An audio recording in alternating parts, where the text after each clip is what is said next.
मुबारकबाद पेश करता हूँ और ज़रूर कहूँगा कि सिंध की सकाफत, और मैं बैरून मुल्क भी गया हूँ, दूसरे सूबों में भी गया हूँ, लेकिन इस बात को एक बिल्कुल एक अनडिनाइबल फैक्ट, सिंध का कल्चर आज तक इंटैक्ट है कि लोग जितने मेहमान नवाज हैं, जितना प्यार करने वाले हैं, आज तक अपनी ज़बान से, अपने कल्चर से जितनी मोहब्बत सिंध के लोग करते हैं, मैं नहीं समझता कि किसी भी पूरी दुनिया के अंदर आज तक कल्चर इस तरह इंटैक्ट है। और आज की प्रेस कॉन्फ्रेंस का जो मेन मकसद है, ये इरिगेशन के उन कैनाल के मुतासरीन के हवाले से जिनकी इंक्रोचमेंट में घरे गिराए गए थे और जिनके साथ हुकूमत सिंध ने ये वादा किया था कि उनको दूसरी जगह अलॉट कर दी जाएगी। क्योंकि निसार सिद्दीकी साहब इसके चेयरमैन थे, लेकिन वो उनका इंतकाल हो गया और वो हमारे साथ नहीं है, तो इस कमेटी का चेयरमैन मुझे मुंतखब किया गया है। ये एक अहम जिम्मेदारी है और 7,000 से ज़ायद ख़ानदान को ये घर देना है, इंफ्रास्ट्रक्चर डेवलप करना है। तो इसमें जो पहला फेज़ है, जो सबसे इम्पोर्टेंट है, इसमें मैं समझता हूँ सक्खर के हर शहरी की, तमाम जर्नलिस्ट हजरात की ज़िम्मेदारी बनती है, सोशल वर्कर्स की ज़िम्मेदारी बनती है कि उन गरीब लोगों की इसके अंदर को गाइड किया, को मदद किया जाए। जो इसका प्रोसीजर है वो मैं आपको समझा देता हूँ कि वेरिफिकेशन का जो प्रोसेस है वो स्टार्ट अगले हफ्ते से स्टार्ट जाएगा। बुध के दिन 8 दिसंबर को यहाँ पे जो कैंप है वो मेहरान कल्चरल कॉम्प्लेक्स जो स्टेडियम के ऑपोजिट है, वहाँ पे इसका इनिशिएट हो जाएगा और 9 दिसंबर यानी जुमेरात से 2021 से तमाम लोग अपनी आके वेरिफिकेशन करवा सकते हैं। इसका प्रोसीजर इस तरीके से हमने रखा है, काफ़ी सोच के बाद, काफ़ी सलाह मशवरे के बाद, कि इसमें 2 कैंप्स लगेंगे। एक कैंप वो होगा जो इस वक्त हमारे पास लिस्ट मौजूद है कोर्ट्स की, और एक कैंप लगेगा जिसको बोला जाएगा ग्रीवेंस कमेटी, यानी एक वो होगा जिसके अंदर आप अपनी वेरिफिकेशन करवाएंगे। उस वेरिफिकेशन के प्रोसेस में ये कि आप अपना एनआईसी नंबर, अपनी जो आपके घर की जगह, जो अवेलेबल आपके पास डॉक्यूमेंट है, और कोर्ट की लिस्ट वहाँ पर मौजूद होगी, और एक नहीं 3-4 सेट्स, 5-7 सेट्स वहाँ पे मौजूद होंगे। तो आप अपना सीरियल नंबर आइडेंटिफाई कर दें कि जी ये सीरियल नंबर है, इस पे मेरा नाम है, इस पे मेरा नाख्ती कार्ड है, और उसमें आपका एक अंगूठा भी लगेगा, साथ साथ आपको एक बैलेटिंग स्लिप भी दी जाएगी। काफ़ी लोगों के जहन में ये बिल्कुल सवाल होगा कि कौन सा प्लॉट किसको मिलेगा। तो इसकी पॉलिसी हमने इस तरीके से डिवाइस की है कि जब आप अपना फॉर्म वेरिफिकेशन का प्रोवाइड करेंगे तो साथ ही आपको एक बैलेटिंग स्लिप मिल जाएगी। उस बैलेटिंग स्लिप पे आप अपना सीरियल नंबर और अंगूठा लगाएंगे और उसको हम बैलेटिंग बॉक्स में डाल देंगे। तो जब हम बैलेटिंग ओपन करेंगे तो जो पहले नंबर पे होगा, या तो उसकी वो रखेंगे कि पहली चॉइस उसकी है, या हम उनको सीरियल नंबर्स दे देंगे प्लॉट्स को, यानी पहला नंबर जिसका निकला वो पहले पे, दूसरा जिसका निकला वो दूसरा, तीसरा। इसी तरह ये जो 7,500 के तकरीबन 7,200 से ज़ायद प्लॉट है, इनकी अलॉटमेंट होगी, या तो यानी कि बैलेटिंग के ऊपर होगी। तो इसके अंदर किसी के भी जहन के अंदर ये चीज़ हो, और काफ़ी सारे लोग हैं जो पे आज सक्खर में मौजूद हैं, काफ़ी सारे लोग ऐसे हैं जो सक्खर में मौजूद नहीं हैं। तो मेरी सबसे यही गुजारिश है, ख़ासकर मीडिया के तवस्सुल से और सोशल मीडिया के तवस्सुल से भी, कि इस पैगाम को ज़्यादा से ज़्यादा फैलाएं, क्योंकि ये एक नेकी का काम भी है, और ये मैं समझता हूँ एक हमारा सोशल फ़र्ज बनता है कि उन लोगों को आइडेंटिफाई करें। इसमें हम चाहते हैं जिसका हक बनता है उसको मिले।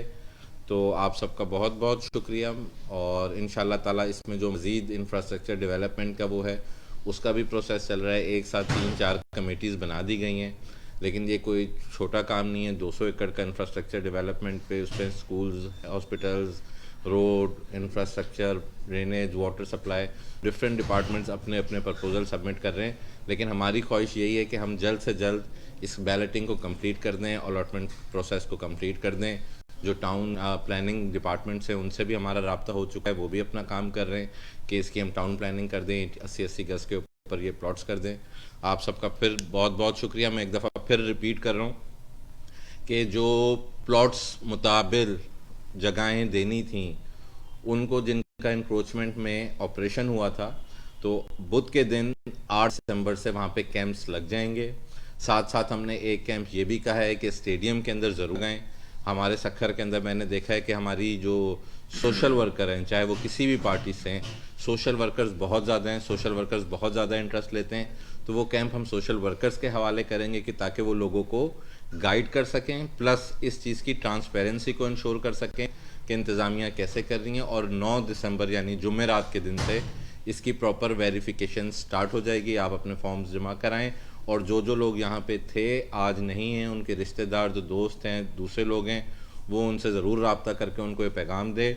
और इसमें ये ज़रूर आएगा कि वो लोग जिनके नाम नहीं हैं उनका क्या होगा। तो उसके लिए मैं फिर रिपीट कर रहा हूँ कि एक वेरिफिकेशन कैंप होगा, एक ग्रीवियंस रिड्रेसल कमेटी होगी। यानी कि आप कहते हैं कि हमारी लिस्ट में नाम नहीं था लेकिन हम इस जगह पे मौजूद थे, तो आप अपनी जगह, आपका पड़ोसी या जो भी आपके पास प्रूफ हो, जो भी चीज़ हो, वो वाला फॉर्म उस ग्रीवियंस कमेटी में जाएगा। आप सबका बहुत बहुत शुक्रिया। मैं भी एक हफ़्ते के लिए मुल्क से बाहर जा रहा हूँ, तो इसलिए मैंने चाहा कि इसको स्टार्ट करके फिर जाएँ। बहुत बहुत शुक्रिया, थैंक यू सो मच। अच्छा बताएं कि ये कुरानंदाजी के ज़रिए प्लॉट्स दिए जाएंगे, प्लॉट की फरमाइश कितना प्लॉट दे रहे हैं और ये कुरानंदाजी कब होगी? ये 80 गज का प्लॉट है और इसकी कुरानंदाजी जैसे ही ये बैलेटिंग कंप्लीट हो जाएगी, ये 7200 लोगों की जो लिस्ट हमारे पास है, जो इन डिपार्टमेंट ने प्रोवाइड की है, कोर्ट के अंदर भी प्रोवाइड की है, जब इन सब के नंबर्स लग जाएंगे, बैलेटिंग हो जाएगी, तो हम इमीडिएट बेसिस के ऊपर इसकी कुरानंदाजी कर देंगे। नंबर लगा के हम इनकी अलॉटमेंट स्टार्ट कर देंगे। और फिर जो डेवलपमेंट का सिस्टम है, और इसमें एक अहम बात मैं ज़रूर बताता चलूँ कि इसके अंदर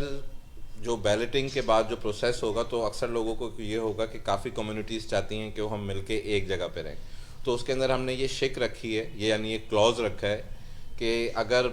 आपको प्लॉट मिला है और एक आपको जिस तरह फ़र्ज़ करें मिला है, तो आप लोग आपस में बाहम इत्तेफाक से आप चाहें तो अपने प्लॉट्स को एक्सचेंज कर सकते हैं। तो यानी माइनॉरिटी कम्युनिटी अगर चाहती है कि 20 से 40 नंबर उनके पास हों, तो उसके अंदर हमने क्लॉज रखा है कि आपस में बाहर के बंदे को नहीं बेच सकते आप एक सर्टेन नंबर ऑफ़ ईयर्स के लिए, लेकिन आपस में आप लोग एक्सचेंज कर सकते हैं। उसके अंदर कोई कानूनी रुकावट या इंतज़ामिया की तरफ से रुकावट नहीं होगी। तो म्यूचुअल अंडरस्टैंडिंग से वो कर सकते हैं, म्यूचुअल अंडरस्टैंडिंग से अलॉटीज जो हैं वो अपना प्लॉट एक्सचेंज कर सकें। अच्छा, इसमें एक और चीज़ भी क्योंकि कई कई मराहल में ऐसे भी देखा गया कि मुख्तलिफ अलॉटमेंट्स होती हैं कि मुतासिरीन को कई मकामात पर अकोमोडेट किया जाता है, तो हुकूमत एक शर्त लाजमी तौर पर रखती है कि वो नाकाबिले फरोख्त भी होता है, नाकाबिले यानी ट्रांसफर भी नहीं हो सकता। तो क्या ये प्रॉपर्टी सोल्ली वो अपनी रिस्पॉन्सिबिलिटी उसके बाद में फरोख्त करते हैं? देखिए, मैंने यही बताया कि आपस में तो एक्सचेंज कर सकेंगे, लेकिन फ़रोख्त वो नहीं रखेंगे, लेकिन उसके लिए एक सर्टेन नंबर ऑफ पीरियड रखा जाएगा। उसके ऊपर हमारा फाइनल डिसीजन नहीं है। 5 साल 10 साल के दरमियान का कोई एक टाइम फ्रेम होगा कि इतने साल तक आप नहीं फ़रोख्त कर सकते, लेकिन उसके बाद ज़ाहिर बात है, फ़र्ज़ किसी की नौकरी पंजाब में हो जाती है, लाहौर में हो जाती है, और वो बेचना चाहता है, तो मैं समझता हूँ उसको ये इख्तियार होना चाहिए कि वो बेच सके, लेकिन इसको एज अ कारोबार, एज अ रियल स्टेट नहीं बनना चाहिए। उस रियल स्टेट को के लिए हम इसमें certain number of years prescribe कर रहे हैं कि इतने सालों तक आप इसको बेच नहीं सकते, आप खुद ही इसके अंदर रहेंगे। चाहे तमाम जो मुतासिरीन हैं उन तमाम मुतासिरीन को प्लॉट्स मिलेंगे या जिसकी वजह से आप कुरानंदाजी कर पा रहे हैं? देखें, जो लिस्ट प्रोवाइड की गई है इसके अंदर मैं थोड़ा सा ब्रीफ कर दूं, क्योंकि ये वाला सवाल भी अक्सर लोगों के जहन के अंदर आता है कि जिस वक्त ये ज़मीन अलॉट हुई थी, उस वक्त सिर्फ राइस किनार के एक पर्टिकुलर हिस्से के ऊपर इंक्रोचमेंट का ऑपरेशन हुआ था, और उस इंक्रोचमेंट के अंदर जो टोटल नंबर ऑफ इफेक्टिव थे वो 7200 कुछ ख़ानदान बन रहे थे, जो रेजिडेंशियल थे, कमर्शियल नहीं।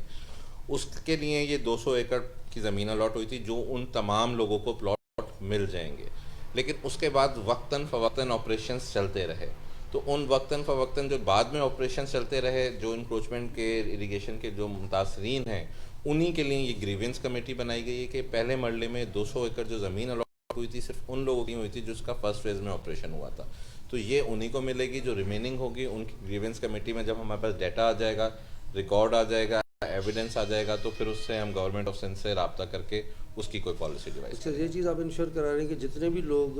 इंक्रोचमेंट ऑपरेशन में उठाए गए हैं तीनों केनाल से या दरिया किनारे से, तो उन सबको अकोमोडेट किया जाएगा वक्त आहिस्ता आहिस्ता? देखें, इसमें हुकूमत सिंध ने अभी तक पॉलिसी वाज़ेह नहीं की, लेकिन जो ये फर्स्ट फेज़ में ऑपरेशन हुआ था उसमें ना सिर्फ पॉलिसी वाज़ेह की गई थी कि इन सबको ये प्लॉट्स देने, बल्कि ये 200 एकड़ की जो अलॉटमेंट हुई थी ज़मीन की रोडी डिस्ट्रिक्ट अपना तालका रोडी के अंदर, वो उन पर्टिकुलर 7200 लोगों के लिए हुई थी। जो ऑपरेशंस हुए हैं वो दूसरे वो इस अलॉटमेंट के बाद हुए हैं, तो एक दफ़ा उनका, क्योंकि हमारे पास डाटा नहीं है, उस वक्त मैं भी मेयर था, तो हमने यही कहा था कि जिन चीज़ को आप हटा रहे हैं आप उनका नाम, NIC चीज़ें नोट करते रहें, तो उनका डाटा तो अवेलेबल था और है। लेकिन जो दूसरी आपकी जो इंक्रोचमेंट हुई है तो उसका एग्जैक्ट डाटा अवेलेबल नहीं है, इसीलिए ग्रीवेंस कमेटी बनाई है कि हमें अंदाज़ा हो जाए कि कितने लोग इस तरीके से जिनकी डिमांड है, किन की जस्टिफाइड हैं, किन के पास प्रूफ हैं, फिर हुकूमत इनसे रब्ता करके इसकी पॉलिसी बनाई जाएगी। अच्छा, उनको जो मालिकाना हक का देंगे मुतासिरीन को, वो सिटी सर्वे और ये उनका इंतखाब वगैरह प्रॉपर्टी का बनता है, वो भी उनका बनेगा? जी बिल्कुल, इसके अंदर उनका ना सिर्फ इंतखाब बनेगा बल्कि इसमें हमारे पाकिस्तान पीपल्स पार्टी के लीडरान हैं, सैयद खुर्शीद शाह साहब हैं, इस्लामुद्दीन शेख साहब हैं, नासिर शाह साहब हैं, नुमान शेख साहब हैं, अवैस शाह साहब हैं, फ़ारूक शाह साहब हैं। ये तमाम जो हमारे इस पार्टी के इस वक्त सक्खर के इलेक्टेड रिप्रेजेंटेटिव्स हैं, उन्होंने हुकूमत सिंध से रब्ता भी किया है कि ना सिर्फ इनको इंतखाब मिले, इनको प्रॉपर्टी की ओनरशिप मिले, रेवेन्यू रिकॉर्ड में इनका नाम रिफ्लेक्ट हो, बल्कि वहाँ पे एक बेहतर, बल्कि इंशाल्लाह हमारी कोशिश ये है कि बेहतरीन इंफ्रास्ट्रक्चर बनाया जाए, जिसके अंदर रोड रस्तों के अलावा एमिनिटी के लिए भी इसमें 30% की जो है वो ज़मीन छोड़ी गई है, जिसके अंदर स्कूल, मस्जिद,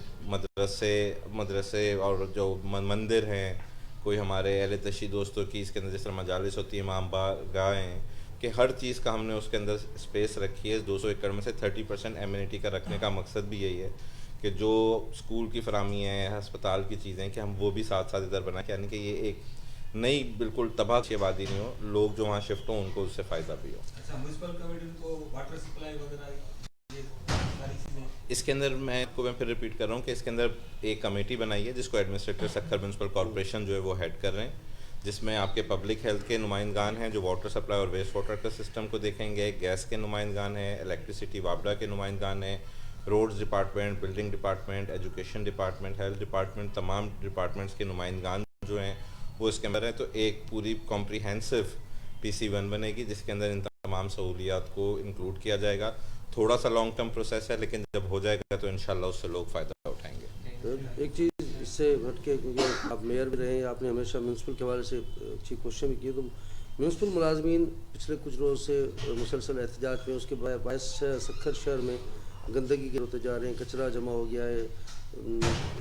फिर वही 5 साल पुरानी वाली सिचुएशन सक्खर में रिपीट हो रही है। तो इस हवाले से उनके कुछ मुतालबात और इस हवाले से, क्योंकि आप CM के मामले खुसूसी भी हैं सक्खर के हवाले से, इनका एहतजाज तो पूरी सिंध में, लेकिन सक्खर की हालत दिन ब दिन बिगाड़ी, इस हवाले से कुछ बातें हुई हैं इनसे? जी, इनसे बातचीत भी हुई थी और बातचीत के अंदर बड़ी मुझे खुशी हुई थी कि उन्होंने मेरे साथ इस बात पे इत्तफाक राय किया कि जो आपकी water supply, waste water, fire brigade और जो पौधों को पानी देने की मशीनरी है, वो इन 4 डिपार्टमेंट्स में वो हड़ताल उन्होंने अपनी ख़त्म कर दी थी। परसों की बात थी, तो वो टॉक्स जो थी वो अच्छी गई थी। मैंने उनसे यही वादा किया था कि हम हर जगह आपके साथ चलेंगे, जहाँ आप बोलेंगे, जहाँ ज़रूरत होगी, लेकिन कहीं पे भी दुनिया में जाएँ तो मैंडेटरी सर्विसेज स्ट्राइक्स नहीं होती हैं। 17-18 डिपार्टमेंट्स हैं, लेकिन अगर इन 4 डिपार्टमेंट्स में आप ना करें तो उसमें, तो उन्होंने उस चीज़ को अग्री किया था और काम स्टार्ट हो गया था। कल रात से आज भी काम चल रहा था, कल भी चल रहा था लेकिन सुनने में अभी मुझे आया कि वो दोबारा शायद अपनी स्ट्राइक पे कह रहे हैं कि इन जो दूसरे 4 इदारे हैं उन पर भी होना चाहिए। लेकिन मैं आप लोगों से भी यही कहूँगा कि इसको आप लोग भी राब्ता रखें कि इस हवाले से, कि उनसे यही रिक्वेस्ट करें कि जी स्ट्राइक बिल्कुल हो, अगर आप करना चाहते हैं, आपके कोई जायज़ मुतालबात नहीं माने जा रहे, लेकिन जो स्ट्राइक इन 4 फंक्शंस हैं, जो वाटर सप्लाई का है, वेस्ट वाटर का है, सॉलिड वेस्ट से रिलेटेड है, सफाई सुथराई से, और जो इमरजेंसी, और आपने देखा है सक्खर के अंदर कुछ पौधे जल गए जो सच्ची बात है, लेकिन काफ़ी सारे पौधे आज भी ठीक हैं, तो जो उन पौधों को नहीं देते हैं, उन मशीन्स को ना डिस्टर्ब किया जाए। उसके अलावा बाकी जो डिपार्टमेंट्स हैं उनमें बेशक वो अपनी तालाबंदी रखें, स्ट्राइक्स रखें और इन 4 फंक्शंस को डिस्टर्ब ना किया जाए। ये स्टेटस अपडेट है। और आप लोगों को यहाँ पे मौजूद है, मैं क्योंकि ये एजेंडा तो नहीं था प्रेस कॉन्फ्रेंस का, लेकिन मैं आप लोगों से के हवाले से ये ज़रूर वो करूँगा कि इस वक्त सक्खर में बेशुमार काम दोबारा से स्टार्ट हो गए। जो इशूज़ थे, ह्यूमन रिसोर्स नहीं थी, मशीनरियाँ ख़राब थी, अल्हम्दुलिल्लाह वो ठीक हो गई हैं। डीसिल्टिंग के लिए पंजाब से टीमें आ चुकी हैं, यूनियन कमेटीज़ की अलग टीम्स बन गई हैं साइड ड्रेन्स के लिए। लेकिन इसमें इस वक्त जो हमें सबसे ज़्यादा मुश्किलात आ रही हैं वो आ रही है कि एक पब्लिक प्राइवेट पार्टनरशिप जो है उसका एक सिलसिला बहुत ज़रूरी है, ताकि इन सारी चीज़ों की मॉनिटरिंग हो सके। काम हो रहा है उसकी प्रॉपर होनी चाहिए, जो लोग काम कर रहे हैं उनकी चेक एंड बैलेंस में। हमारी ये ख्वाहिश है कि प्राइवेट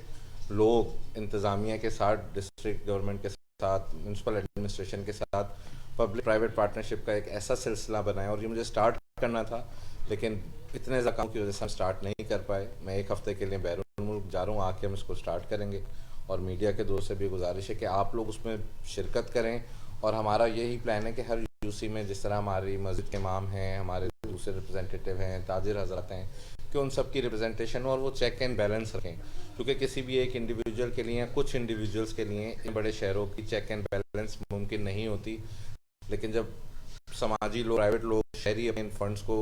मॉनिटर करते हैं, इनकी ट्रांसपेरेंसी को इंश्योर करते हैं, तो उसमें चीज़ों में बेहतरी आती है और जो पैसे की यूटिलाइजेशन होती है वो भी ज़्यादा हो जाती है। तो इंशाल्लाह आप लोगों के साथ मिलकर आने वाले वक्त में इसको स्टार्ट करेंगे। इसको एक सिटी लेवल पे भी रखेंगे और यूसी लेवल पे भी बनाएंगे। बहुत